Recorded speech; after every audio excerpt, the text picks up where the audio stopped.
இதுக்கு யார் ஃபயராக இருப்பாங்கன்னு நினச்சப்போ அவங்க ஃபயராக இல்லை, ஆனால் ஃபயராக இல்லாதவங்க செம்ம ஃபயராக இருந்தாங்க. ஆளை பார்த்தா டம்மி பீஸா இருக்க, பயங்கரமான ஆளா இருக்கேடா. நேற்றுக்கு எபிசோடில் அரோராவுடைய ஃப்ரெண்டு கமருதீனோட அக்கா பாரோடைய அம்மா தான் வந்திருந்தாங்க. பாரோடைய அம்மா வந்தோடனே கமரு காலில் வந்து ஆசீர்வாதம் வாங்கிட்டாரு.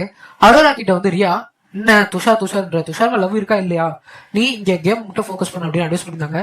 அது மட்டுமே இல்லாமல் கமருதீனுடைய அக்கா, தம்பி இது நம்ம வீடு இல்லை, இங்கே கண்ட்ரோலாக இருக்கணும், வார்த்தையெல்லாம் விடாத, நீ வீட்டுக்கு வா, ஏதோ நான் பேசிக்கிறேன், ஃபோக்கஸ் கேம்ல மட்டும் தான் இருக்கணும் அப்படின்னு சொல்லி அட்வைஸ் பண்ணியிருந்தாங்க. அந்த வீடியோட கிளிப்பை எண்ணில் ப்ளே பண்ணுறேன், பார்த்துட்டு எப்படி இருக்குன்னு சொல்லுங்க. பாய். ஆமா கமருதே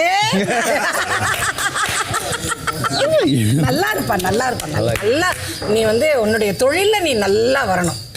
நீங்க ஒன்றும் தப்பா நினைச்சுக்கலாம், ஸ்டேட் ஆன் ஃபேஸ் நான் சொல்றேன். ரெண்டு பொண்ணுங்க ஒரு பையனுக்காக அடிச்சுக்கிட்டு அது எவ்வளவு கேவலமா இருக்குமோ அந்த மாதிரி இது கேவலமா இருக்கு. ஓகே புரியுது. இல்லை இப்போதான் திவ்யா கூட சண்டை போட்டுட்டே இருக்க.